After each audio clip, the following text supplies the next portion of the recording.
show that runs along parallel with the Great British Sewing Bee and goes into detail of any of the skills and techniques that come up in the show, because we've got time to do that. And we also have master tailor and couturier Carol Elaine with us to help us as always. Hey, Carol. Hi, Stuart. Semi-final. Already. Boy, Wow. those weeks have gone by very, very fast, haven't they? And it's been wonderful. Let's go straight into it. Sewing in the 1940s week. Like the theme? Well, I did, very much so. And it's interesting. I know all about the Dior and that, you know, the utility clothing and all that. But what really excited me was the technical side of it. When I found out that they were going to be working with parachute fabric, I just locked into the Ripstop Nylon. So that got, yes, really exciting. I mean, I love the fabric. It's a technical fabric, which is in that group of fabrics which are more for sports wear or outdoors or accessories, things like that. So, but I know a little bit about Ripstop Nylon. We used to make kites out of it as kids. But the history that I know is that the habitai silk that came from Japan, which was wonderful for these parachutes, then obviously became scarce and it wasn't exported, it was kept in Japan. And then nylon developed. And it's well, the properties of nylon are almost miraculous. You know, it's so strong and it dyes well, but it has the cons of it really are that it doesn't shape very well. It doesn't take too well to heat, and it doesn't breathe as well. But it is perfect for some things, and especially kites. Well, when you said, "Oh, I like this Ripstop Nylon," and then Ralph started using it, I thought, "Hey, he's on another level. If he's thinking what you're thinking, you two are up here, aren't you?" Oh, I'm so glad to see his the lighter weight. The cloth that he used was just it was just a bit more pliable than what I used. Well, I know you've got really excited about this, and you've been incredibly clever where you've taken up all the past 8 episodes, and you've used all those skills to create an extravaganza of a technical fabric garment. I can just see a sneak peek. I can't wait to see more. Can you show us now? I'll show you. So this comes from my my days working in the country sports and the shooting field with Holland and Chanel. So let's see, how can I show this off best? It poppers up to the side. It's a piece of streetwear. Look at those pockets. Yeah. Look at the pop of green and white, and then the grey and the black. And the white poppers here, the green here, and then the grey on the outside. So I just wanted to show, using all the tutorials that we've gone through for the 8 weeks, you can do some really delicate work. This is all seamed together here. And then you can shape, you can gather, you know, you can do some lovely. So we've got the gathers from episode 1 and the pleats, the pockets, I think was episode 2 and 3. Oh. And then we did fastenings, didn't we? So this time I set in a zip under a placket, and this is the zip doesn't really match like I would want it to. It's kind of a mustardy color, but what the heck, it fit. And I got the fabric online, and I just used everything else that I had in the shop. So I thought, this is, you know, it's a real modern take on this technical wear. Bring that closer. Let's have a look at those sleeves. How have you done that? So this, I wanted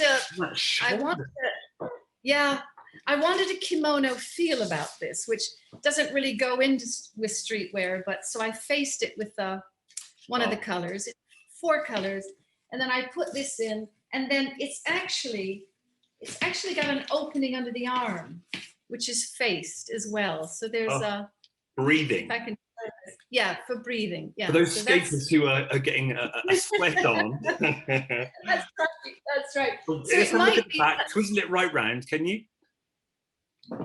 So in the back, it's just quite. Look at those gathers. So that's Yeah, elastic in there, yeah? yeah, Oh, yeah. And then there's a drawstring in the middle of that. So, and then the little kind of that nod to the kimono. yeah. Um, Oh, Carol, so you I, are just very, oh, very, very dude, clever. oh, well, Wonderful. thank you. I'm And glad. So everything that we've talked about, we're now applying to technical fabrics, which you yeah, might think, oh, that's like sewing paper. That's like sewing completely something that's alien to dressmaking, but it's not. completely. I And what is it rest. like? Your feeling of using that fabric? Is it? Do you like using it? Did you enjoy? I love, I love using any fabric, Stuart. I like building anything out of anything. Oh, And this was a really nice diversion from the tailoring because the tailoring it's all starting to come in now post lockdown. So there's a lot of wool and there's a lot of shaping and a lot of hard work with the iron. Well, you can't apply that to this. You can't press it. It oh, never doesn't respond thought. to steam. No. And in the tutorial, you'll see what happens when I apply steam and heat to it. It really rebels. Oh, So you oh, have to be really careful. But if you just use your hands and if you just, if you prepare things properly and don't put it under too much strain, if you're going to make a curve, don't ask too much of it. But you can get a lot of couture tricks into this. well, I can't wait to see them. So let's go straight in. We're going to see the first part of this amazing garment being made, which is all curves and collars and necklines and those pockets, which we've looked at. So they're not, we're going to be going, oh, right, I can see that. Yes, I can see that skill that we've seen before. But let's see how Carol does it with this wonderful technical fabric.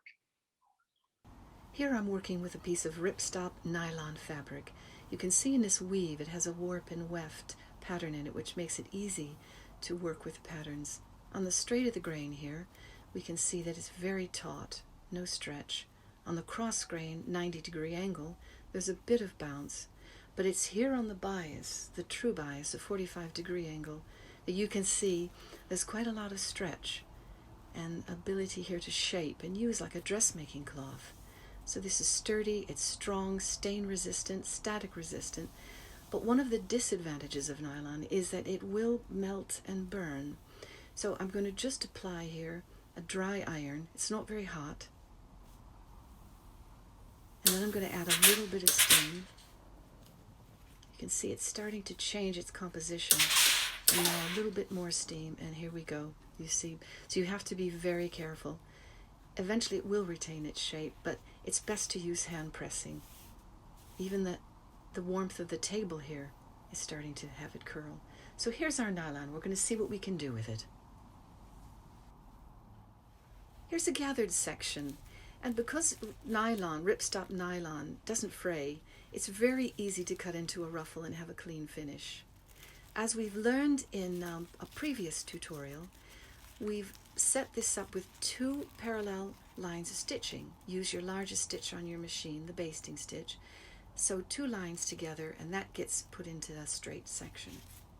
So here this top part is already seamed off, and you can see that we have sewn our seam line just below that bottom level of our 2 parallel lines of stitching. And when it's all set up, you can see that Ripstop Nylon does give you a very clean finish and an easy way to finish off your ruffles.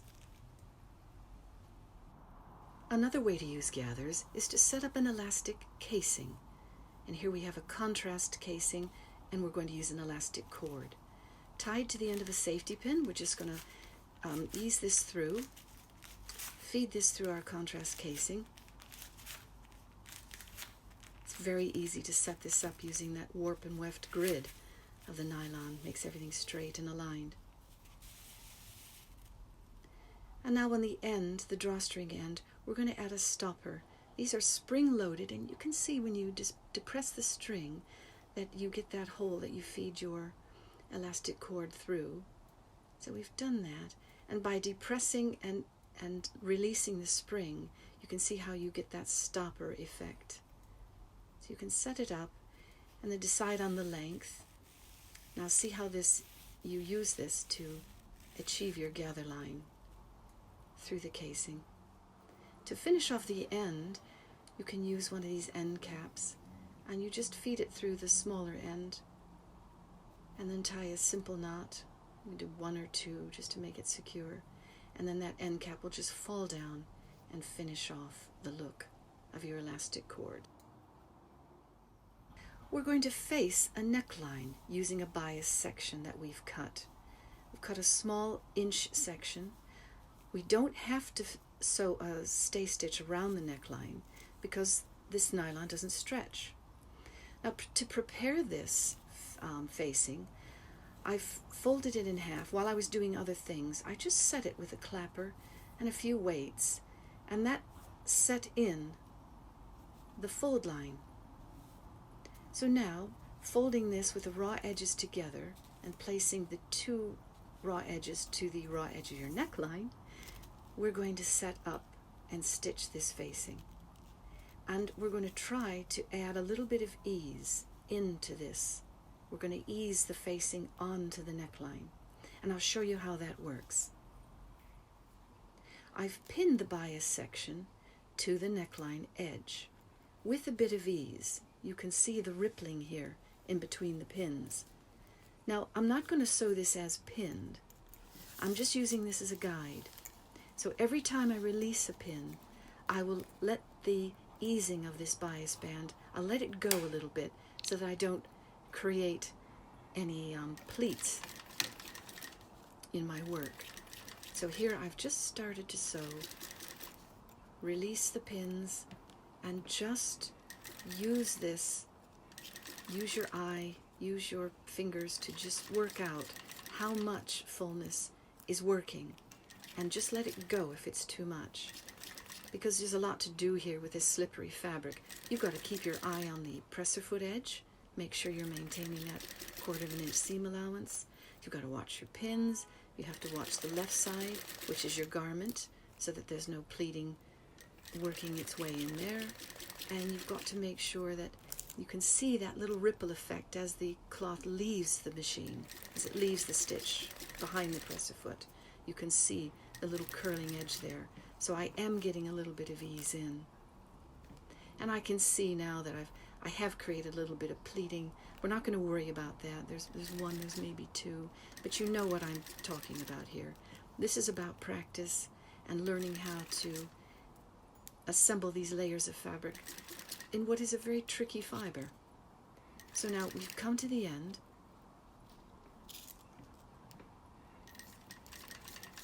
We'll take the work out of the machine, and now it's time to understitch.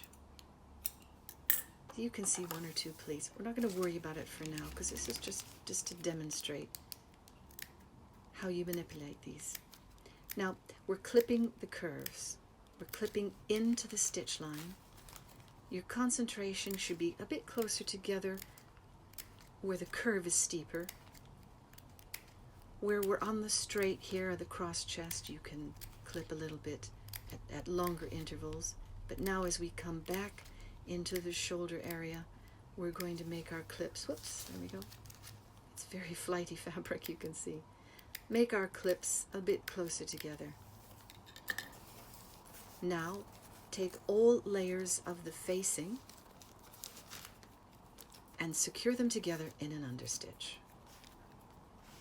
Now this is easily seen here because I'm using contrast. So our garment is a dark gray, the facing is a light gray, and my thread is white. So we can keep our eye on things easier because we've got different colors. So we're stitching as close to that ditch as it were, for the seam line, but we're stitching on the light gray facing and keep our work as neat as possible, stitching it as close to that ditch of the seam as possible. And now with our understitch complete, you can see, even on this tricky fabric, you just turn it in along that seam line and look even along this curve. See how obedient that is, because we've prepared, we've eased our facing on, we've understitched, and even in this tricky flighty fabric, everything is in place. You can add a top stitch, which you probably would need to do to keep everything secure. But there's our facing. I was looking closely. Did I see a bit of movement on that fabric? You did. Well done, Hawkeye. It's you wouldn't have thought that you'd have bias on a technical fabric like that, which when well, you've seen it, but you know, on the straight of the grain, you can even hear it. It's just not going anywhere. No. But if you go 45 degrees to that, this is your straight, this is your cross grain, you know that now, but you have stretch. So even with that technical garment, there is some movement in that nylon. That's right. And if you, as you can see, if you just know how to manipulate it, it will do the things that you want a regular dressmaking fabric to do. Not to the extent, you know, it doesn't have all the tolerances. No, but that's all right. That means I won't have to worry when I do my neck that it's going to suddenly go out of shape at all if I was to use that. Now, tell me, machine needle. We talked about this briefly last week with chiffon. Are you still keeping your 70-10, is it? 70-10. I use it for everything, Stuart. I haven't found, like I said, if it's a very heavy wool or a moleskin, tough corduroy, or a denim, then I'll go up to a heavier needle. But the 70s handled this just fine.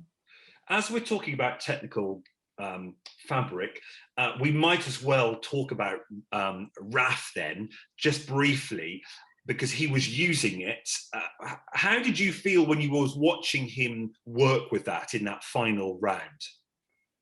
Yes, I thought well done for bringing, you know, these technical fabrics into making that Dior outfit, his interpretation of it, making it uber modern.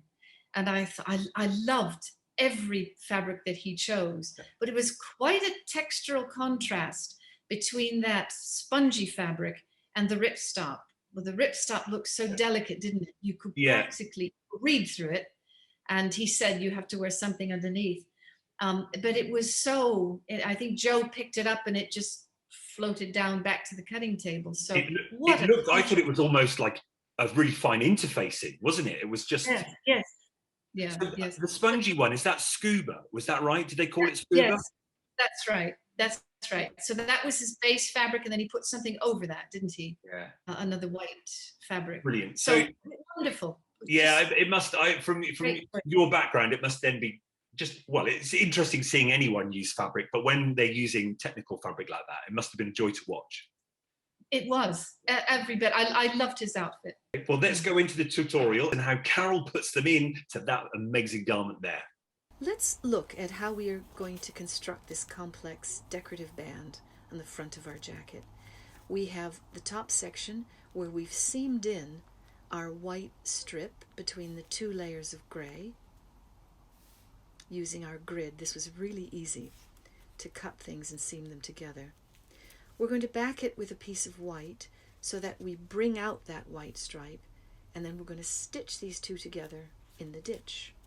This all gets faced with a contrast green facing.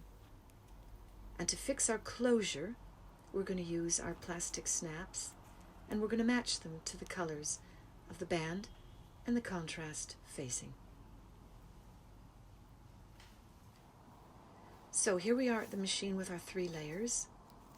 Our top layer, which is the decorative junction, our backing, white, and our facing in contrast green. So we're going to lay these 2 fabric pieces together and we're going to stitch in the ditch. So I'm using white thread because I'm stitching very close to the gray, but I'm going to lay the stitches onto the white. So if you're using contrast colors and you're stitching in the ditch, use the color of thread that is most applicable to the side that you're working on. In this case, my stitches are going to fall on the side of the white. So now we've got a couple of over stitches and we're going to now come down the other side. Stretch the 2 fabrics apart so that you can expose that ditch. It's much easier to see when you have this contrast fabric.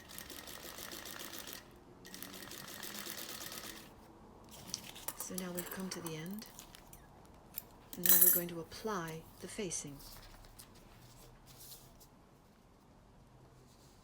And once again, now you have 3 shifting layers of a very slippery fabric, so you have to take a bit of care here. Now, I've not used any pins, but I would advise it. It just keeps the fabric in line. When we're finished applying the facing, we're going to put a row of understitching in now. Make sure all layers of fabric lie on the facing. Stretch again, pull the 2 pieces of fabric apart, just so you're going to get an even stitch line. And you can see the ditch that's exposed, and you can make sure that your understitch is straight and clean. Now you can see how easily this is going to all roll back and give you a nice finish. We're going to sew the bottom edge now, so we have to reverse our layers of fabric, fold everything back, including the understitched fabric. And now I'm going to use a slightly bigger seam. I'm going to use a 1/2 inch, 5/8, whatever, because this gives you a little bit more body at the bottom of your facing, the bottom of your band. And now to prepare to turn the corner, I'm going to show you a little trick to get that point crisp. We're going to fold the seam allowance, we're going to fold that back in and hold it with the thumb and forefinger of one hand, and then reach through and take that lump of fabric and then just pull it through. So now you can see we're nearly there with a very crisp corner and our crisp understitched edge. And all we need to do is just with a point of a pin pull out that final stitch of that point, and there you can see a really beautiful 90-degree angle. So now let's just set in a popper. Let's refresh that. So we'll mark our position of that end cap, and now we're going to use a set of contrasting snaps, gray and the green, our crimping tool, our pliers that we introduced a couple of tutorials ago, and of course our trusty awl. Now we've got quite a few layers of fabric. We have 3, and possibly I might have marked this inside the hem facing, so I might be looking to put a hole through as many as 5, 6 layers of fabric. But take your time with this and just use a twisting motion. Use your left hand or the hand that's on the underside to feel when the awl pops through, because once it does, you want to then work out a larger hole to make sure that that end cap will go through. So I think we've got a big enough hole, you can see there. And now I just simply place the point of that end cap through. And now working on the underside, this is really important that you push down all layers of fabric so that the entire point to that end cap is in view, because you need that whole thing, that whole point, to attach itself to the other end of that popper. So we've done that, and now we place the other end over. Now remember that that white attachment is where the end cap sits into. So place that in so that's securely in to that end cap mold, and then line everything up. Pull your fabric away from that end cap, and then give it a good close of the pliers so that everything is intact and fixed. And there you have it. Just a sample of how you would construct a band, face it, and finish it with a popper fastener. When I do my binding on my quilts, I'm obviously hand sewing, because I sew my quilt binding down on the front, turn it over, and that's that nice moment in the evening where it's on my lap and I'm just doing the binding. Now, I sometimes use too long a thread and I get that dreaded knot. Why is that? Why am I getting that knot? Let's see. Is it too long a thread? It could be, but also when you sew, got a needle and thread here. When you sew, that action of Yeah. twisting thread, it starts to get a natural twist in it. And Yeah, I sometimes get that annoying little, that yeah, sort of little it'll just loop. twist That's it. and Yeah. then and then it'll just form a knot, but it gets inside itself, so it is a knot. It's And like all you need magic how it turns into a knot. I know. Frustrating. Yeah, that's because you tend to turn the needle a little bit each time you sew. So you get this spiral in. But I wanted to show you a trick that most everybody knows, and that's just to prepare your thread with a bit of wax. Oh, well, I didn't know that. So, now you will, Stuart. You're going to know all about this. You're going to be a wax expert. But I've got two here. This is an older cake here. Is that like literally a lump of wax? It's a lump of wax. Wow. And so is this, but it's already in this little case, and it's got some grooves in it that you can draw the thread through. So this one, you just hold it on the top and then pull it through. All right. And this one, it's a little bit easier because you don't get any wax on your hands. So you literally just put the thread through and then just, draw it through. You can do it a couple of times. We're going to introduce using wax with our hand sewing because it can really help control the thread. And here I have a sample of the contrast green collar as it's set in to the garment. I have two different types of wax, and here I have a single thread with a knot tied in the end, and we're now going to draw it through this first cake of wax, which is set in a plastic cap. Using your thumb as leverage, just pull the thread through, make sure it gets into the wax, repeat this process. Here's another type of wax you might use, and we're now going to press it in to our thread. So we're going to move aside our sample so the heat doesn't bother that. And now, using our iron, we're just going to pull the thread through onto that piece of fabric, add a little bit of steam, and now you can see how straightened out the thread is, and it's got a really nice body to it. And you can see how it's going to be much more easy to manipulate through our layers of cloth. Now I'm just going to show you a few stitches, but we're going to use this stitching line, the thread from the stitching line where the collar has been attached to the garment. We're going to pick up just that thread, none of the fabric, and then pull it through, having made a stitch through the collar. So once again, just pick up the thread from our seam and then stitch it on to our collar fabric. You can see how easily that the thread is moving through. We'll try another stitch, just picking up the thread of that seam and attaching it to the fabric of our collar. And one more stitch. So this isn't really to show you how to hand sew because you know how to slip stitch, but this is just a demonstration so you can see how much easier a task it is when you use thread preparation using this wax. There's several products on the market, and choose the one that works right for you. Let me see, I'm just going to tie another knot.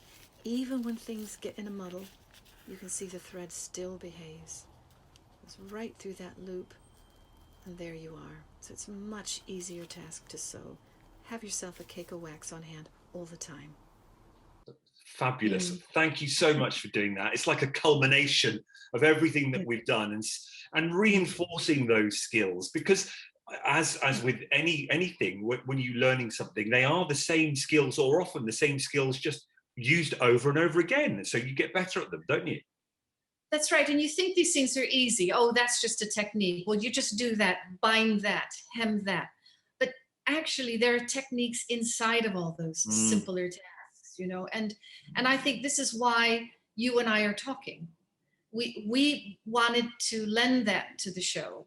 It's like people know how to sew. They've gotten through a few garments. They make the entry, and now they're a contestant. But we don't see these things. No. In the edits, And I really wanted to reinforce these, so I'm glad that there's a platform here to talk about it.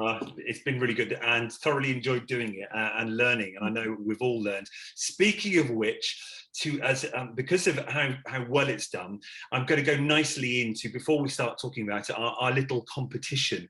Well, I say it's not really a competition, it's just to say thank you to you, the viewers, and those who take the time to comment. We've been literally overwhelmed with how you've joined in with the discussion and how you've shared ideas, you've been discussing what you've made or are making, and just your response. So to thank you all, we just want to just give a little something to those of you who comment. So we've got some prizes to give away for this episode. So the commenters who comment on this episode will go into a hat, and we'll put each name of the commenter into the hat, and we'll just pull out the names next week on our final episode, and you will win a prize. And there are 3 prizes to give away, haven't we, Carol, that we've got?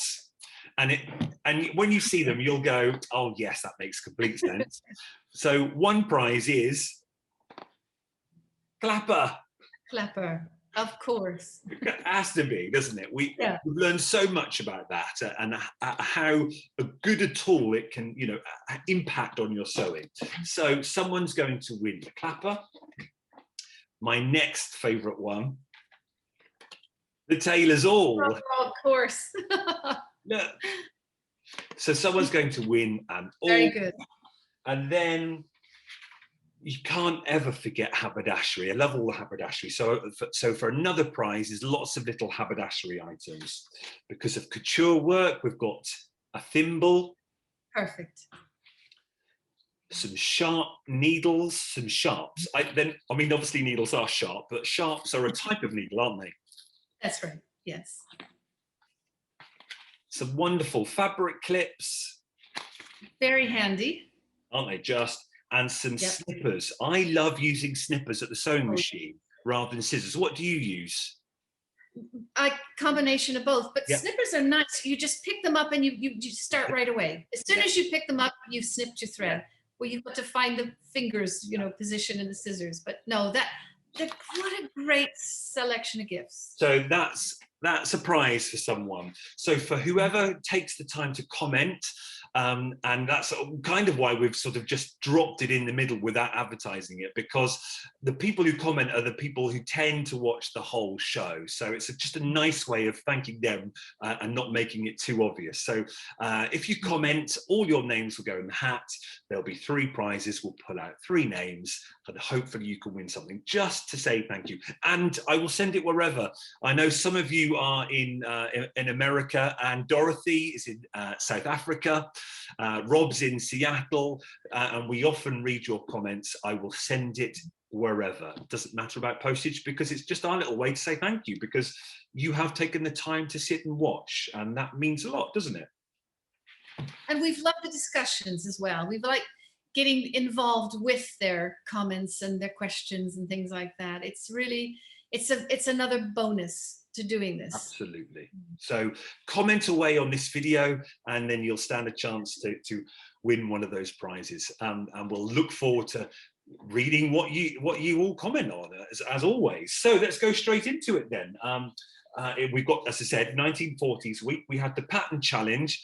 I had no clue about these. When you said we're doing bags last week, I was like, I don't know what they are. So I've learned a lot about these Oxford bags. So these trousers, and that history moment again was wonderful, wasn't it? Oh yeah, really liked it. But it's such a lovely garment. It's very graceful. It's full of freedom, and it looks good in most anyone can wear a pair of these bags, and you layer it with knitwear and your cricket sweater or your whatever. It's a sharp garment. It's very handsome. From a making point of view, I have no idea. If you can, I know this is very general, out of 10 being difficult make and 1 being a very easy make from a sewer point of view, where does it fit on the scale? Well, the way this pattern was laid out, I would say it's about a 5. It's Right. not difficult by any means. You have a very deep hem, which you set up, and then you turn half of that hem back up again, and that's your PTU, your turn up or your cuff. And there's just a couple of very deep pleats in the front. So can I just stop you there? The PTU. A PTU is the pants turn up. Oh. Turn up. Ah, right. Yeah. Yeah. Sorry. Tailoring term. Yeah. No, it's brilliant. That's what it's all about. I love it. Yeah, that's it. Couple of darts in the back, a very simple waistband that you stitch in the ditch. So and just 4 pocket bags that all went in on the side Okay. seam. So It'd be a lot harder if you did like a side slant pocket, or if you had a hip pocket in a pair of trousers, or a fully integrated fly with a French tab and all that. That would be a 10. But this was a really simple pattern. So I suppose we could then draw from that which to me is good. They want to see the real skills of the sewer. If that was doable in that time, we're going to see some great sewing then, aren't we? Should do. Yeah. It's except that the fly's a little tricky. And we'll go straight into that then with Rebecca. I can't help feel that was almost a bit set up, the fly being left on the table and Esme coming along going, what have we got here? Yes. How do you feel about that? I felt the same way. Because why would it just be sitting? Anyone would notice that it was just lying there on the table. I mean, you go to the table and you reach for your pins and your scissors, and then suddenly there's an integral piece there. So how did Rebecca miss that? How did she miss it? Yeah. I don't know. Maybe it just fell on the floor. And then somebody saw it and then put it back up on the table. But she said, didn't she say she'd never made a pair of trousers before? I'm not sure. I'm not sure. That's quite right. Yeah. That's understandable. It's a very small piece, and you'd think you put your zip in, so that you put your zip in on the one side, and then you think that's done, and then you go and put the zip in on the other side. Well, that zip guard is just so you don't zip yourself in. Yeah. Really. So it's a piece that until you get to the waistband, then you would be missing it. Ah, I see. So I'm not sure, but that was a bit fishy how that all worked out. I mean, I did like. We're not going to know, are we? No, that's right. I did like the extra tutorial, the animation they did on the zip, though, because it clearly was a technical aspect with those layers. That's right. Yeah. So that was Rebecca, but a lovely that burgundy color and the weight of that fabric. Yes, I liked her fabric choice, and I thought she did an incredibly good job, considering this was a foreign garment to her. And also, I thought I wouldn't have liked to stood there and take that criticism with that, which I think was a bit undeserved.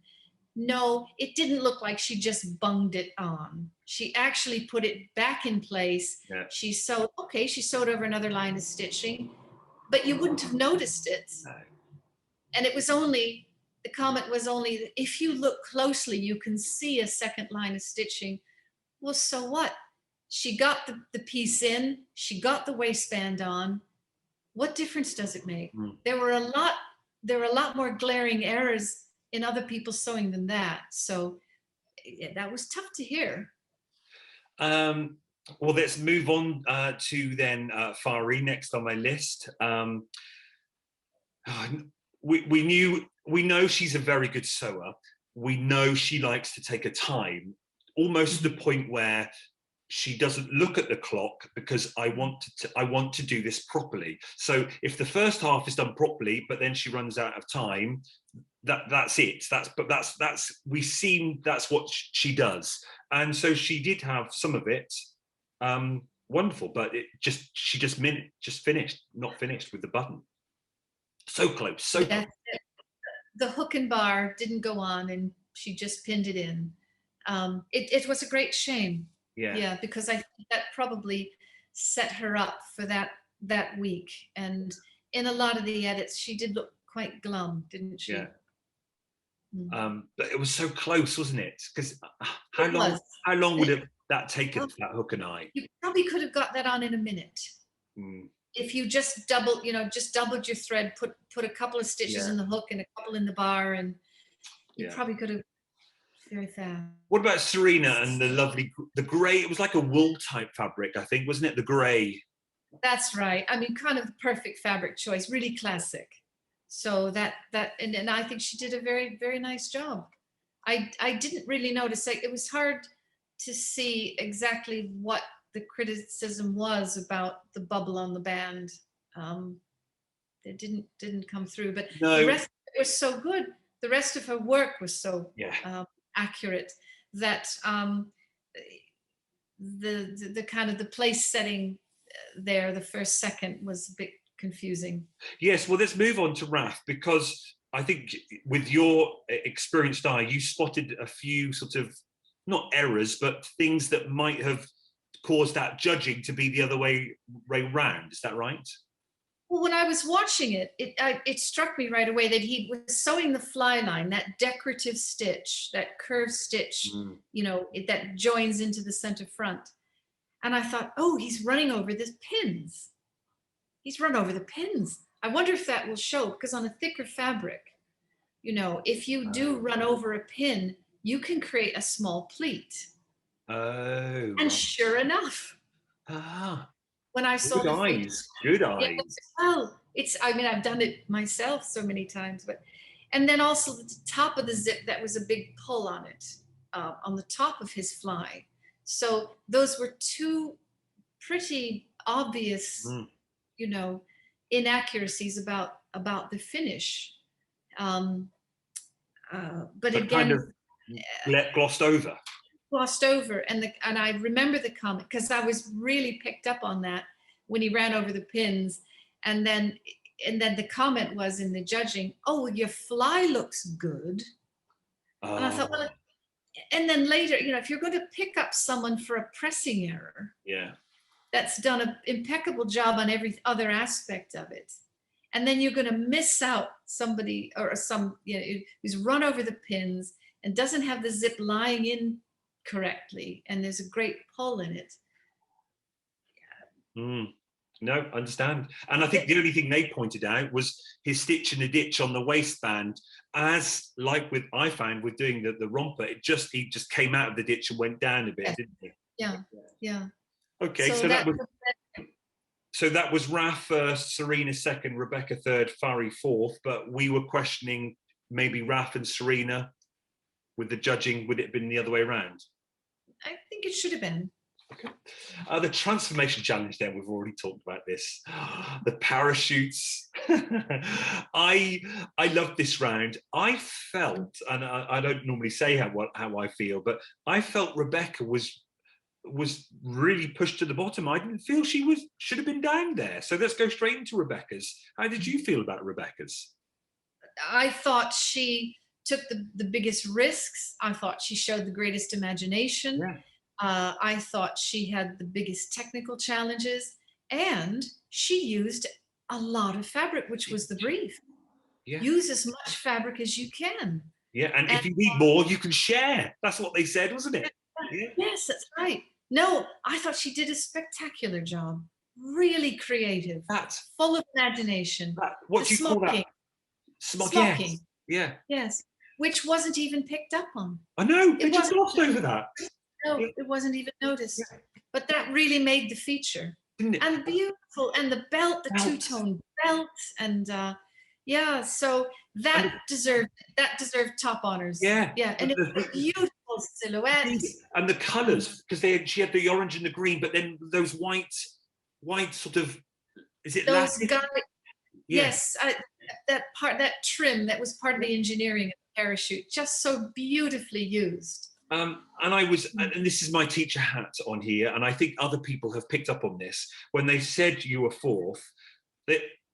It's a pick on the judge again, but I think they should be able to do better. And I don't like the colour. That was the comment, wasn't it? You're at bottom. Well, that's how it came across, but it came across in the edit like you're in the bottom because we don't like the green. Yes. You've lost, basically. You've come in last because I don't like this. Yeah.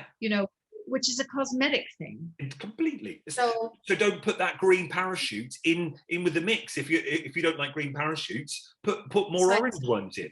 I felt that just a bit unfair. Really. Rebecca had a very tough go this week. Yeah. Undeservedly. No, I agree with you. Yeah. Okay.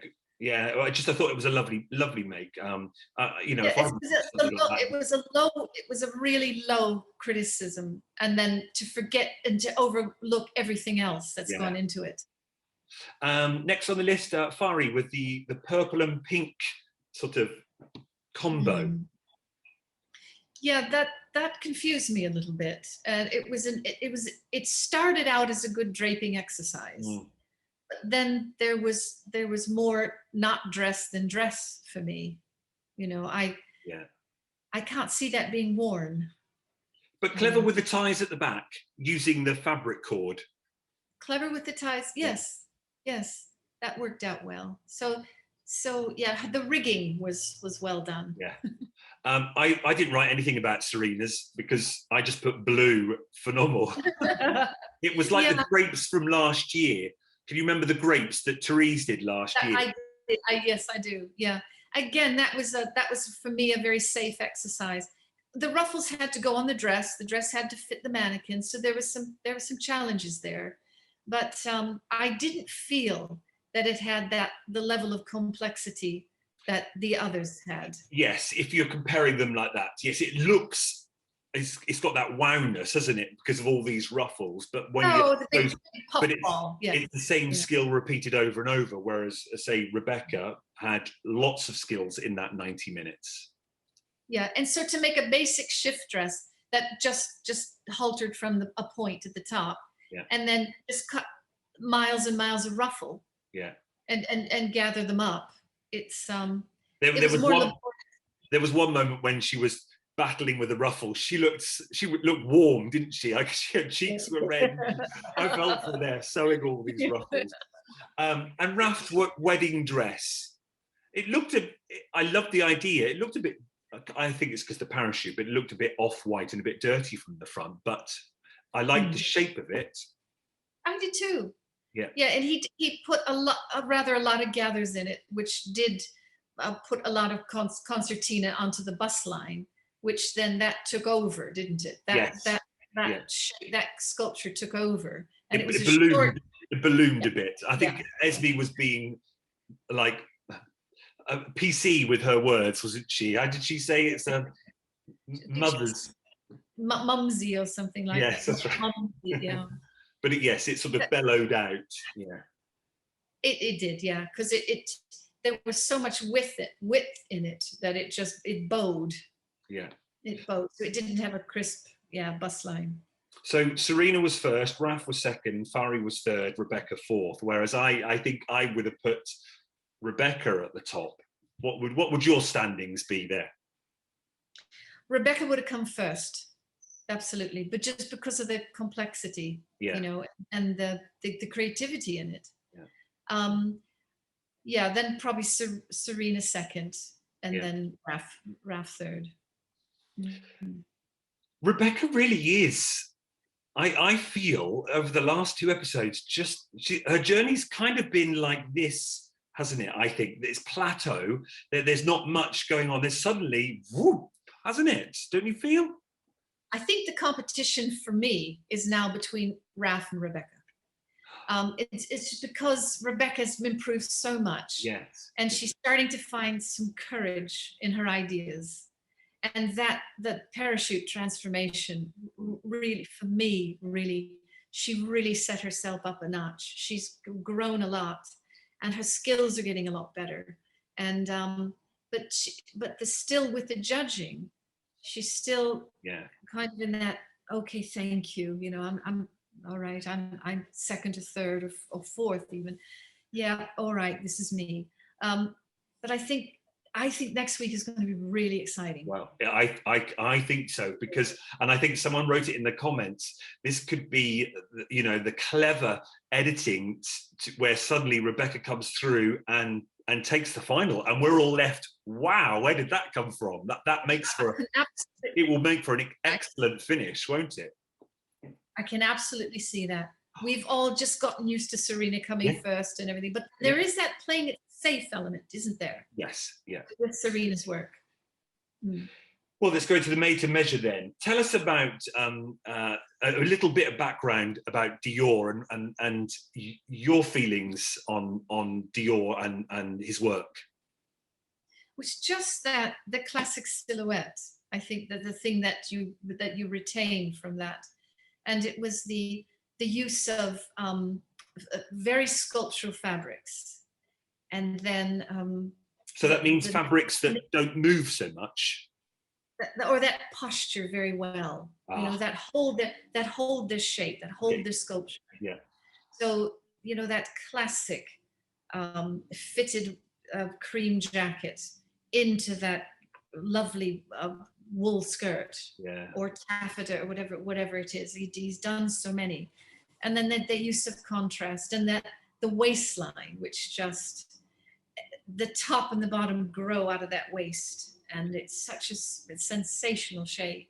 Yeah. So let's go with the same order then. Rebecca. I liked her submission very, very much. I thought, again, it had a high degree of complexity.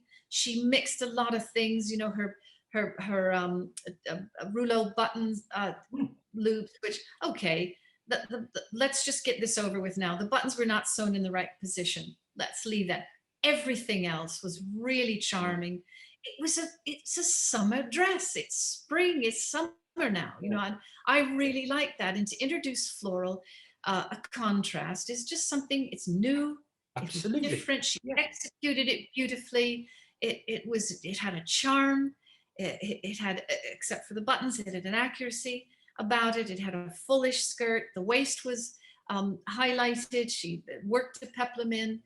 I just thought it was charming and really beautifully done. And it's a case of having, because it's an inspired by and it's made to measure and you're designing it, there is room for the designer's inspiration. So why can't she have the floral side rather than the classic Dior, which would be a solid, isn't it? But why? It just felt a bit, you know, oh, she can't, oh, she's gone for that. Well, it's an inspired by, isn't it? She's got other elements of Dior, but now she's bringing her own stuff in. Well, it's interesting you bring that up because it does leave a lot of room for both accepting things and criticizing them, doesn't it? Yeah, yeah, indeed. Fari, with her garment, which was, well, we were worried it's not going to be finished again, weren't we? But there was a slight panic there. It just, oh, bless her. It just didn't seem to fit the brief. Yeah. It was a figure hugging. That red and the pink. I mean, I quite like those colours and how it worked to make that the tie bit. I liked the contrast very much, but yeah, it just, perhaps. It didn't have the, you know, the triangle shape. And the drape, I didn't quite understand where that came from and where it went. I think her biggest problem was a classic case of they're maybe COVID and having to buy their fabrics online and not at the shop, because she made that quite clear at the beginning. This is not the fabric that I thought it was going to be, because it had no shape. She wanted a fabric, like you just said at the beginning, to hold its shape and structure. It didn't have any of that, did it? Yeah. And then I was very puzzled by the shape of her pattern, because the comment was, well, oh, every pucker shows. But what you had was, you had the front of her, the bodice of the dress, you had the front gathered on to the side front. Now the side front is generally a piece that takes all the shape of the bust, and that front piece should just lie flat. So to see the front gathered on to the shaping piece was really strange. And I know that she didn't want that, because she said, oh, it's puckering and it's the fabric's fault. Yeah. You know, it's the fabric's fault that it's showing the puckers. Well, there was a huge amount of puckers in there. There was a gather line across the bust on both sides. So clearly what's gone wrong there is her pattern is just not right. The pattern doesn't fit together. And then, well, we've touched on Raf's, his exquisite space age design.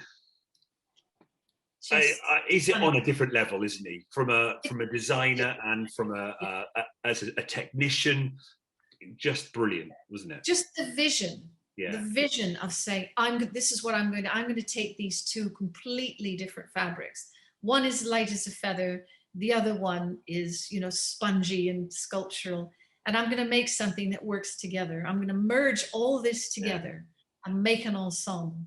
And thank goodness that black belt worked, because he needed the contrast. He needed to show the waistline. And I think at the end, he just overlocked a piece of black fabric, didn't he? And slapped a buckle on it. Do you think that might be the save of that garment then, do you? Or for that moment, how we... I think so. Should we? Should we give him the greatest save of this week then? Definitely goes to Raf. Good point. Yes, I think so. Because without it, you know, it was a white garment, and I think part of the brief was to use contrast, wasn't it? Yes. It was, what was interesting with Raf was watching him make that. He clearly was really excited about using these fabrics. He's not afraid of texture, is he? He's not afraid of working with fabric and letting the fabric do what it needs to do. And I love the gather line in the back, that lovely swoop in the back of the blouse. With the gather. I just wish, now we've only got 4 sewers, I do wish the programme could give us more close-ups and longer close-ups. I know they probably don't want to, because it might reveal to your eye more inaccuracies, but sometimes it's just still too quick. And the semi-final was great, and we had loads more history moments, because obviously we've got fewer sewers, so they pad out the episode with those lovely history moments. But actually, sometimes we just want more sewing, don't we? We just want to look at them sewing. I hear you. I would have liked to see more as well, because then we could see the effort that's involved. Yes. And we're missing that, you know. So the garment of the week, I have a bit of a moment with that, because it was kind of foreshadowed halfway through that Serena hasn't ever won garment of the week. And I think we texted each other at that point and went, oh, well, who's going to get garment of the week then? Gee, I wonder. Mystery solved. Yeah. I thought that was a very safe offering from Serena. It was beautiful. Yes. And her work was good. But it was a small, bagged out jacket with very few details in it, and a simple pair of trousers with no waistband, a simple facing, and an invisible zip in the back.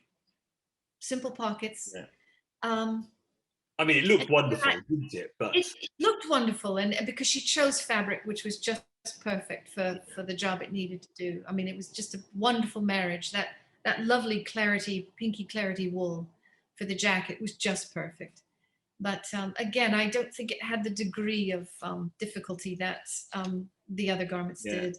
So her strategy is really working well, and I hope this doesn't go against her as the other as Rebecca and Raf become more ambitious with what they're planning, isn't it? Because you look at that.